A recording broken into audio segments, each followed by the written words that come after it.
தலையில் ஒரு சின்ன மூட்டையும் 2 கைகளிலும் 2 பெரிய கட்டை பைகளையும் தூக்கி கொண்டு நடக்க முடியாமல் நடந்து வந்தார் குப்புசாமி.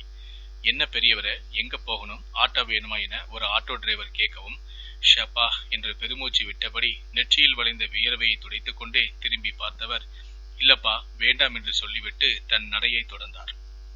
என்னையா இந்த வேகாத வேலையை இப்படி 2 கையிலையும் பைய தூக்கிட்டு நடந்து போறீங்களே, வாங்கியா ஆட்டோல போகலாம் என ஆட்டோ டிரைவர் மீண்டும் கூப்பிட, ஆட்டோ வேண்டும் என்று காலும் கையும் கெஞ்ச, வேண்டாம் என்று சொன்ன சட்டை பையையும் மீறி வறண்டு போன தனது உதட்டை கொஞ்சம் ஈரப்படுத்தி கொண்டு, சரிப்பா பத்மா தியேட்டர் பக்கம் போகணும், எவ்வளவு கேப்ப என்று கேட்டார். அட பத்மா தியேட்டர் பக்கமா, என் வீடும் அங்கதான் இருக்கு, நானும் சாப்பிட போறேன், வேணும்னா வாங்க அங்க உங்களை இறக்கி விட்டுருன்னு ஆட்டோ டிரைவர் சொல்ல, ஆச்சரியமாய் போனவர், அது எப்படிப்பா நீ சும்மா கூட்டிட்டு போவ என்று கேட்டார். சும்மா இல்ல பெரியவரே, உங்களுக்கு என்ன கொடுக்கணும்னு தோணுதோ அதை கொடுங்க போதும் என்று சொல்லியபடியே அவரது தலைச்சுமையை இறக்கி ஆட்டோவில் வைத்துவிட்டு கையில் இருந்த பைகளையும் வாங்கி உள்ளே வைத்தார் அந்த நல்ல மனிதர். பெரியவர் ஏறிக்கொள்ள ஆட்டோ உரிமையபடி கிளம்பியது. என்ன பெரியவரே, மக வீட்டுக்கு போறீங்களா என்று ஆட்டோ டிரைவர் கேட்டார். ஆமா தம்பி, இங்க பத்மா தியேட்டர் பக்கம் முத்தையா பிள்ளை தெருவுல அவளை கட்டி கொடுத்துருக்கு, கல்யாணமாகி 7 மாசம் ஆகுது, இப்போ மாசமா இருக்கா. அது சொல்லும் போதே அவர் கண்கள் சந்தோஷத்தில் கலங்கியதை ஆட்டோ டிரைவர் கவனித்தார். தோளில் கிடந்த துண்டை எடுத்து முகத்தையும் துடைத்துக் கொண்டார். ஒத்த பிள்ளையா பெத்து வளர்த்தம்பா, அவளுக்கு 10 வயசு இருக்கும் போதே என் பொஞ்சாதி நோயில செத்துட்டான். தாயில்லா பிள்ளை, கூலி வேலைக்கு போனாலும் நான் தாய்க்கு தாயா இருந்து அவளை நல்லபடியா வளர்த்தேன்.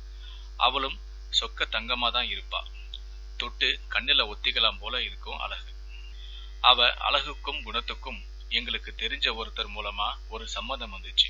மாப்பிள்ளை இவளை எங்கேயோ கோயில்ல வச்சு பார்த்திருக்காரு, மனசுக்கு பிடிச்சு போச்சான், அதனால வந்து கேட்டாங்க. நாங்க இருந்த நிலைமைக்கு ஒரு ஏணி இல்ல, 100 ஏணி வச்சா கூட அவங்களை எட்ட முடியாது, வேணாம்னு நினைச்சேன். ஆனா மாப்பிள்ளைக்கு இவளை ரொம்ப பிடிச்சு போனதால கட்டுனா இவ்வளவுதான் கட்டுவேன்னு வீட்டுல சொல்லிட்டாரு போல. அவங்களா வந்து ரொம்ப விரும்பி கேட்டாங்க.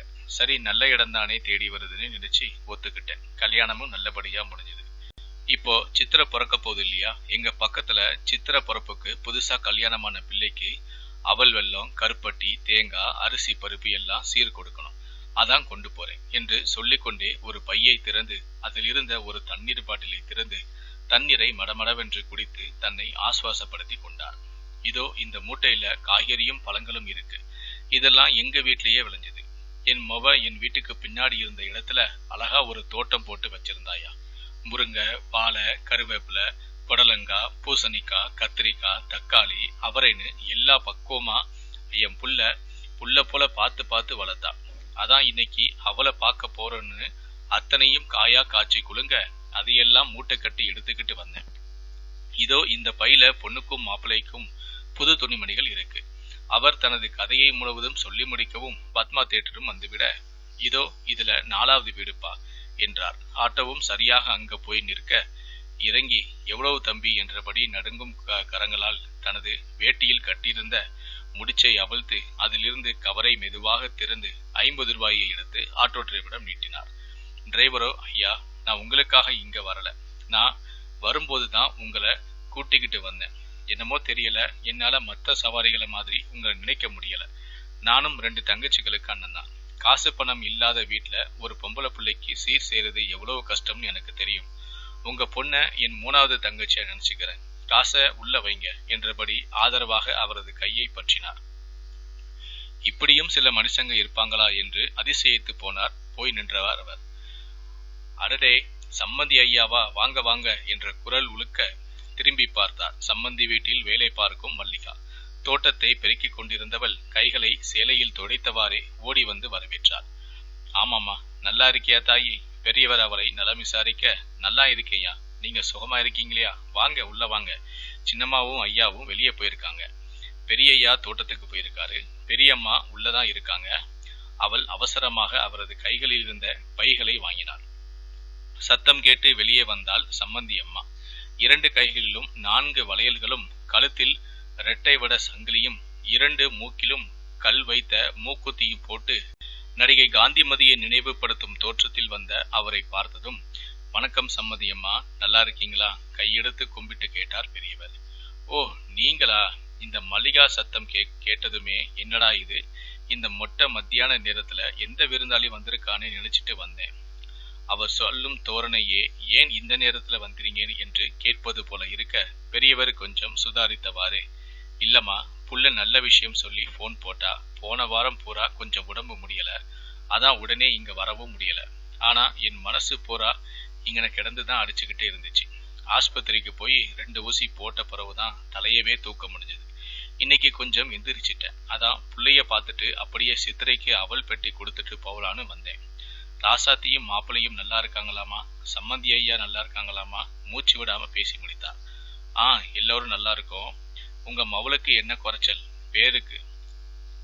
பேருக்கேத்த மாதிரி ராசாத்தியாதான் அவளை என் புள்ள தாங்குறான். ஆமா, அதென்ன மூட்டை? இதான் சித்திர சீரா? குரலில் ஒரு நக்கலும் நையாண்டியும் தெரிக்க அந்த அம்மா கேட்கவும், இவரோ, ஆமாமா, இதுல அவளு, வெல்லம், அரிசி, பருப்பு, தேங்காய் எல்லாம் இருக்கு. இந்த மூட்டையில எங்க வீட்டுல விளைஞ்ச காய்கறிகள் இருக்கு. எந்த உரமும் போடாததுமா, நல்ல சத்தானது. இதுல பொண்ணுக்கும் மாப்பிள்ளைக்கும் புது துணிமணிகள் இருக்கு. அப்புறம் இதோ இந்த பையில ராசாத்திக்கு பிடிக்கும்னு பணியாரமும் நானே செஞ்சு எடுத்துட்டு வந்தேன். மாப்பிள்ளைக்கு சீடனா பிடிக்கும்னு ராசாத்தி சொல்லிச்சு. அதான் அதை மட்டும் எங்க அக்கா கிட்ட சொல்லி வீட்லயே போட சொல்லி வாங்கியாந்தேன். அப்புறம் இதுல உங்களுக்கும் சம்மந்திக்கும் பிடிச்ச கருப்பட்டி மிட்டாயும் இருக்குமா? சந்தோஷமா ஒவ்வொன்றையும் பற்றியும் சொல்லிவிட்டு சம்மந்தியின் முகத்தை நோக்கி நின்றார். அப்படியா, சரி சரி இருக்கட்டும். அவங்க 2 பேரும் வெளியே போயிருக்காங்க. உங்க பொண்ணு வந்து அவளே எடுத்து பார்க்கட்டும், அவளுக்கு வந்த சீரை என்று சொல்லிவிட்டு மல்லிகாவின் பக்கம் திரும்பியவர், அடியே மல்லிகா, பாத்தியாடி இந்த கோடீஸ்வரி வீட்டுக்கு வந்த சீரை? பணக்கார வீட்டு வாரிசு தன் மக வயிற்றுல வளதுன்னு சந்தோஷத்துல வரப்போற வாரிசுக்கு பணியாரம் கொண்டு வந்திருக்காரு. அவரை சொல்லி குத்தமில்ல, அவர் நிலைமை அப்படி. எல்லாம் எனக்குன்னு வந்து பிறந்தானே, அவனு சொல்லணும். நம்ம தகுதிக்கு பொண்ணு பார்க்கலான்னு சொன்னா, இவளுக்கு குணமும் அழகும் இருக்கு, என் மனசுக்கு பிடிச்சிருக்கு, இதை விட வேற என்ன தகுதி வேணும்னுட்டான். இதுவே என் தம்பி பொண்ணை கட்டியிருந்தா இந்நேரத்துக்கு இந்த ஊர்ல இதுவரைக்கும் யாரும் செய்யாத சீரலை செஞ்சிருப்பான். எல்லாம் என் நேரம் என்று புலம்ப பெரியவருக்கோ முள் மீது நிற்பதை போல உணர்வு. கைகள் நடுங்க, உதடு துடிக்க பதில் பேச முடியாமல் நின்றிருந்தார். சரி சரி, நீங்க உள்ள வாங்க. ஏன் இங்கனே நிக்கிறீங்க? உள்ள வந்து நல்ல வயிறார சாப்பிட்டுட்டு போங்க.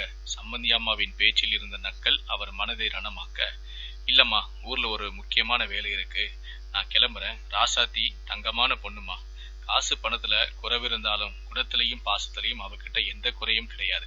தயவு செஞ்சு என் பிள்ளைய நல்லா பாத்துக்கோங்கம்மா. நான் இன்னொரு நாள் வந்து அவளை பாத்துக்கிறேன் என்றவர் மீண்டும் ஒரு முறை கையெடுத்து கொம்பி விட்டு திரும்பினார். அவரை பாவமாக பார்த்தபடி நின்றிருந்த மல்லிகாவிடம், இங்கு நடந்ததை எதையும் என் மகளிடம் சொல்லிடாதம்மா, அவளால் தாங்க முடியாது என்று கண்களாலேயே கெஞ்சியவரை கண்டு அவளும் கண்ணீரோடு தலையசைத்தார்.